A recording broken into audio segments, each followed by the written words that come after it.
Johnny Carson was in the middle of his opening jokes on November 8, 1988, when he noticed the boy, a small boy, about 7 years old, sitting in the front row with his mother. He was wearing a suit jacket that was much too big for him, and the boy was staring at Johnny like he was waiting for something.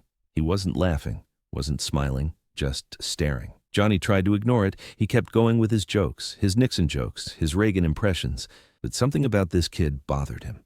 The way he sat perfectly still, the way his eyes never left Johnny's face, the way his small hands gripped the arms of his chair. During the commercial break, Johnny leaned toward Ed McMahon. "You see that kid in the front row?" he asked. Ed looked. "The one in the big suit? Yeah, something's strange about him. Maybe he's just nervous," Ed said. "Kids get nervous around famous people." "No," Johnny said. "It's something else." The show came back from break. Johnny brought out his first guest, an actress promoting a movie nobody would remember. They talked. Johnny did his job, polite, funny, but his eyes kept going back to that boy in the front row, still staring, still waiting. Halfway through the interview, the boy stood up, just stood right up in the middle of the show. His mom tried to pull him back down. He shook his head. He stepped into the aisle. The audience noticed. People started whispering. The actress stopped talking. Johnny looked at the boy. "Hey there, buddy," he said gently. "You okay?" The boy didn't answer. He just started walking toward the stage. Security moved to stop him, but Johnny raised his hand. "It's okay," Johnny said. "Let him come." The boy climbed the steps, walked straight to Johnny's desk. The camera zoomed in. A tiny boy in a too big suit, standing in front of Johnny Carson, the whole country watching. "What's your name?" Johnny asked softly. "Daniel," the boy said. His voice was very quiet. "Hi, Daniel. I'm Johnny." "I know who you are," Daniel said. "My dad watches you every night." The audience went, "Aw." They thought this was sweet. A little boy meeting his hero. Johnny smiled. "That's very nice. Is your dad here tonight?" Daniel shook his head. "No, he's dead." The audience gasped. Johnny's smile disappeared. Oh, buddy, I'm so sorry." "It's okay," Daniel said, but now his voice was shaking. "He died 3 months ago. A car crash. A drunk driver hit him on his way home from work." Johnny's hands began to shake. He held onto the edge of his desk. "Daniel, that's awful. I'm so sorry." "My mom says I have to be strong," Daniel said. "Says I'm the man of the house now. Says I have to take care of her and my little sister, but I'm only 7. I don't know how to be the man of the house." The audience was silent. You could hear the lights buzzing, the cameras moving, people breathing. "Can I tell you something?" Daniel asked. Johnny nodded. He couldn't speak. "The night before my dad died, we watched your show together, like we always did. You made a joke about taxes. My dad laughed so hard, he spilled his beer. Then he got mad for wasting beer. But he was smiling. I remember he was smiling. Tears ran down Daniel's face. That was the last time I saw him smile. The last time I heard him laugh. And I wanted to come here to say thank you for making my dad happy, for making him laugh, because now that he's gone, I have that memory. And when I'm sad, I remember my dad laughing at your joke. And it helps." Johnny's face broke. He stood up, walked around his desk, kneeled down in front of Daniel so they were the same height. "Daniel," Johnny said. His voice was breaking. "Thank you for telling me that." "But that's not why I came up here," Daniel said. "No? No, I came because I need to ask you something." Johnny waited. The whole studio waited. "My dad's birthday is tomorrow," Daniel said. "November 9th. He would have been 36. Every year on his birthday we had chocolate cake, his favorite, but tomorrow is the first birthday without him. And I don't know if I can do it. I don't know if I can sing happy birthday to someone who isn't there." His voice broke. "So I wanted to ask if maybe you could help me, if maybe you could sing happy birthday to my dad, so he knows we didn't forget, so he knows we still love him, even though he's gone." The audience began to sob, not quiet crying, real sobbing. Johnny pulled Daniel into a hug, held this small boy while he shook with grief. "Of course," Johnny whispered. "Of course we'll sing to your dad."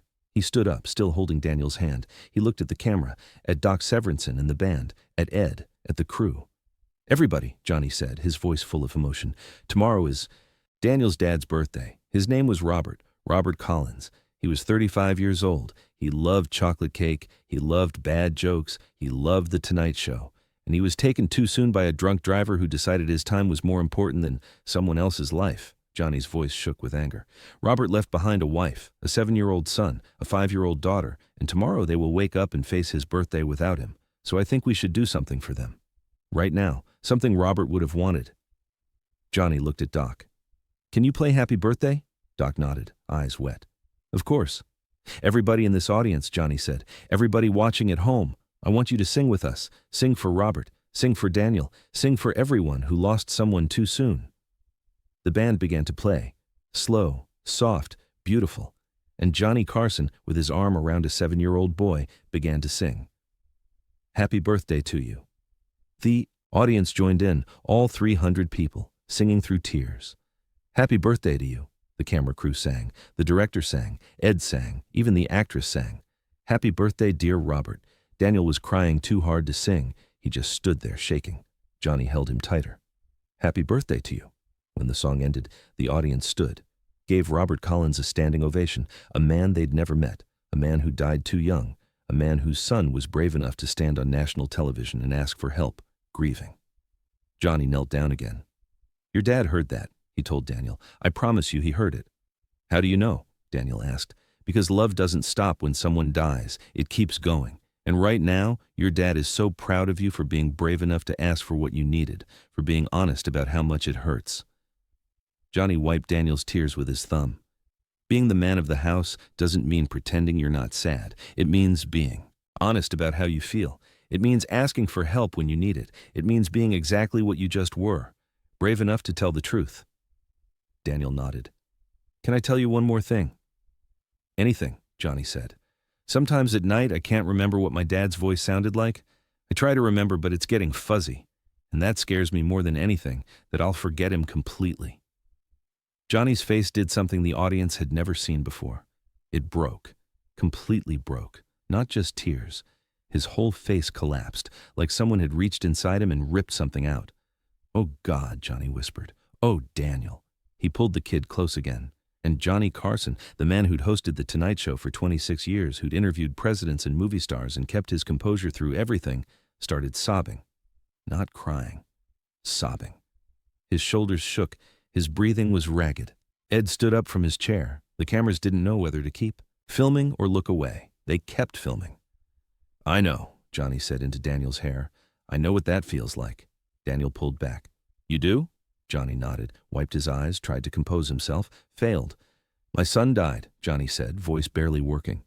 In 1991, he was 39 years old, car accident, just like your dad. The audience gasped again. Most people didn't know this. Johnny never talked about it, never brought it up on the show.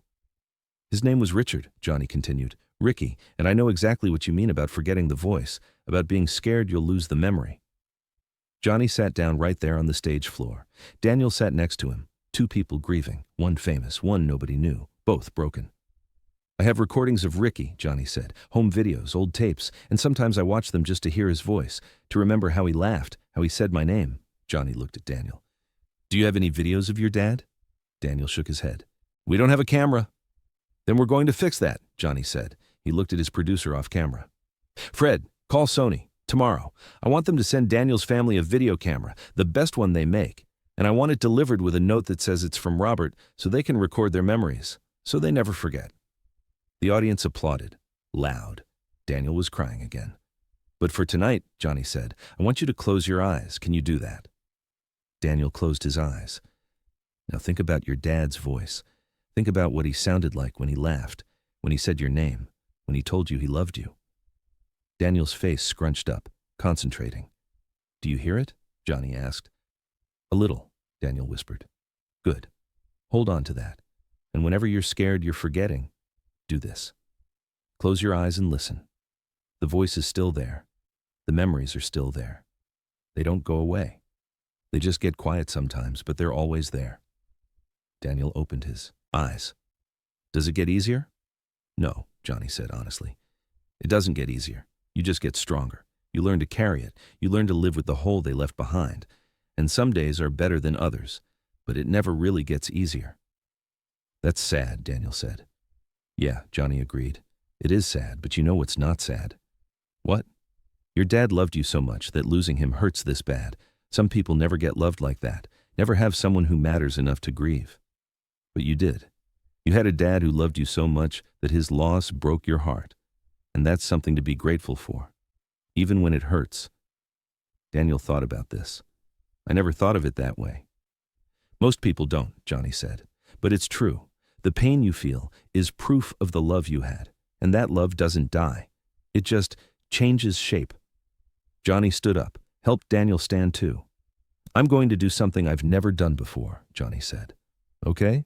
I'm going to give you my personal phone number. And whenever you're having a really bad day, whenever you feel like you can't remember your dad's voice, whenever being the man of the house feels too hard, I want you to call me. Day or night, doesn't matter. You call and we'll talk about our dads, about Ricky and Robert, about how much it sucks to lose someone. And maybe it'll help. Maybe it won't. But at least you'll know you're not alone. Johnny wrote his number on a piece of paper, handed it to Daniel. Don't lose this, and don't be afraid to use it. I mean it. Daniel took the paper, folded it carefully, put it in his jacket pocket. Thank you, Mr. Carson. Call me Johnny. We're friends now, friends who understand each other. Okay, thank you, Johnny. They hugged one more time. Then Daniel's mom came up on stage. She was crying too. Everyone was crying. Thank you, she said to Johnny. You have no idea what this means. I think I do, Johnny said. I really think I do. Daniel and his mom went back to their seats. Johnny walked back to his desk, sat down, looked at the camera. His face was red, swollen, makeup ruined. I'm sorry, he said to the audience. That wasn't supposed to happen. Don't apologize, someone yelled from the audience. More voices joined in. Don't apologize. Thank you for being real. We needed to see that. Johnny smiled through his tears.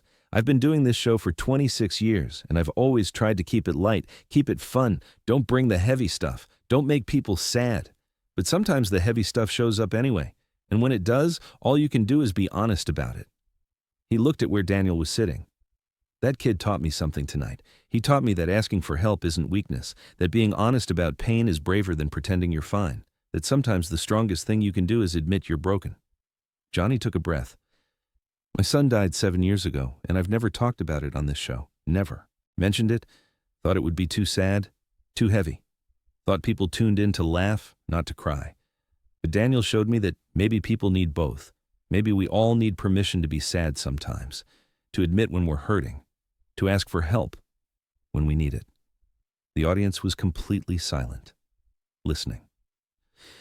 So I'm going to say it now, Johnny continued. My son Richard died in 1991. He was in a car accident, and it destroyed me, completely destroyed me. I didn't know how to keep doing this show, didn't know how to keep making jokes when my kid was dead. But I did it anyway, because that's what you do. You keep going, you keep breathing, you keep living even when living hurts. His voice cracked. But I never dealt with it, never talked about it, just buried it and kept performing. And seeing Daniel tonight, seeing this 7-year-old kid be braver than I've been for 7 years, made me realize I can't do that anymore. I can't keep pretending I'm fine when I'm not. Johnny looked directly at the camera. If you're watching this and you've lost someone, I want you to know something. It's okay to not be okay. It's okay to still hurt years later. It's okay to need help. It's okay to cry. It's okay to miss them so much you can't breathe. That's not weakness, that's love, and love doesn't have an expiration date. The audience stood up, started clapping, not because something good happened, but because something real happened. Johnny waved them down. We're going to take a commercial break, and when we come back, I honestly don't know what we're going to do. I had a whole show planned, guests booked, but right now, none of that seems important. He smiled, sad smile. So maybe we'll just talk about life, about loss, about the things that really matter, because Daniel reminded me what this show should be about. Not just jokes, not just entertainment, but connection. Real human connection. The show went to commercial. The lights dimmed. And for the first time in 26 years, Johnny Carson didn't know what was going to happen next. When they came back, Johnny did something unprecedented. He opened up the floor, asked the audience if anyone else wanted to share their story. A woman raised her hand, older woman, maybe 60. My husband died last year, she said, and everyone keeps telling me I should be over it by now, that I should start dating again. Move on. But I don't want to move on. I want to stay right here in my grief, because it's the only thing I have left of him. Johnny nodded. You don't have to move on. You can move forward while still carrying him with you. Those are two different things. A man stood up. My daughter has cancer. She's 9. And I spend every day pretending to be strong for her. But at night, I go into the garage and scream into a pillow because I'm terrified she's going to die. You're allowed to be terrified, Johnny said. Being strong doesn't mean not being scared. It means being scared and showing up. Anyway, one after another, people stood up, shared their pain, their loss, their fear. And Johnny listened, really listened, responded with honesty, with empathy, with his own pain. The second guest never came out. The third segment never happened. For 90 minutes, The Tonight Show became something it had never been before, a space for grief, for honesty, for real human emotion. And America watched, 20 million people tuning in to see Johnny Carson cry, to see regular people share their broken hearts, to see what happens when we stop pretending and start being real. The next day, NBC's phones exploded, but not with complaints, with thank yous. Thank you for showing that it's okay to not be okay. Thank you for being honest about grief. Thank you for letting that little boy on stage. Thank you for being real. The network received over 50,000 calls in 24 hours, all saying the same thing. We needed to see that. We needed to know we're not alone.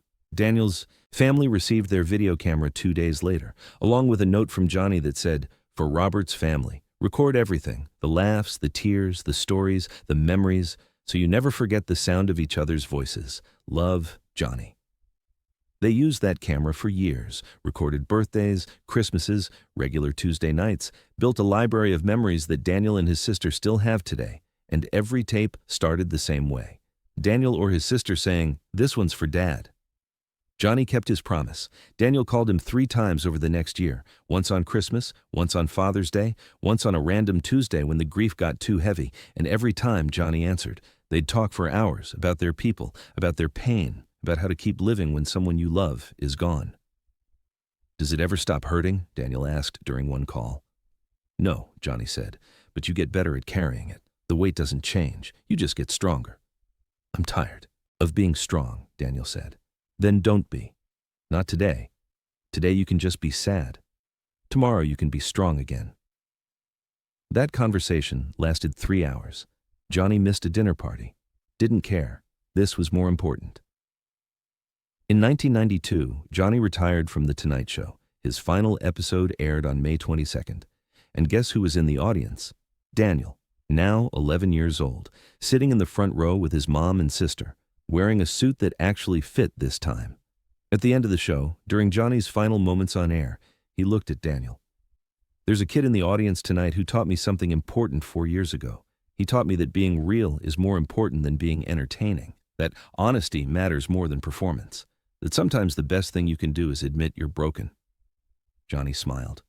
"Daniel, thank you for being brave, for teaching an old TV host what really matters, for reminding me that this job was never about jokes. It was about connection, about being human together." The audience turned to look at Daniel. He was crying. Johnny was crying. Everyone was crying. After the show, Johnny found Daniel backstage. "I'm retiring," Johnny said.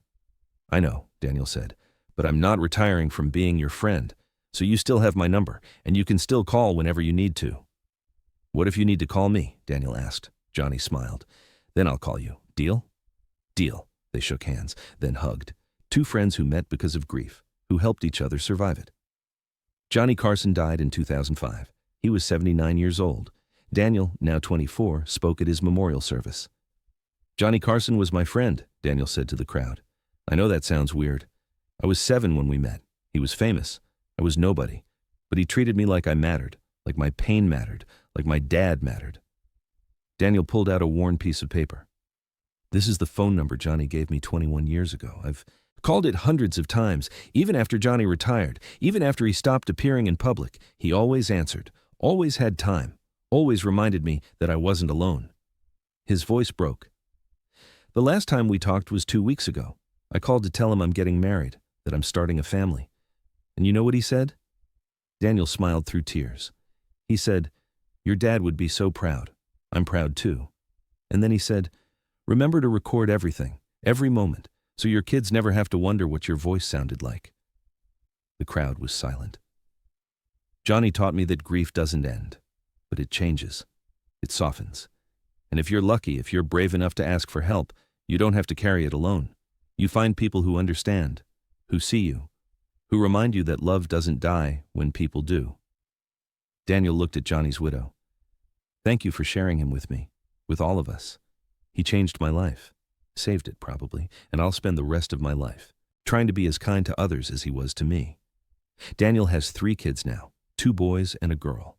And every one of them knows the story about great-grandpa Robert, about how he died too young, about how Johnny Carson sang him happy birthday on live television, about how a 7-year-old boy was brave enough to ask for help, and a famous TV host was humble enough to give it.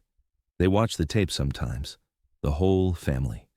The night Daniel walked on stage, the night Johnny collapsed emotionally, the night America saw what real grief looks like, and every time they watch it, Daniel points at the screen and tells his kids, "That's what courage looks like. Not pretending you're fine, asking for what you need, being honest about your pain. That's the lesson. That's what matters." The video of that night still circulates online, gets millions of views, comments from people saying, "This made me call my mom. This made me go to therapy. This made me realize I'm not alone," because that's what happens when we're real. When we stop performing and start being honest, we give other people permission to do the same. Johnny understood that. Daniel taught him. And together, they showed America that it's okay to not be okay. That grief is love with nowhere to go. That asking for help is the bravest thing you can do. That's the real story. Not about a kid interrupting a show, not about a host crying on camera, but about 2 people being brave enough to be broken in front of each other, in front of everyone, and in that brokenness, finding connection, finding healing, finding hope.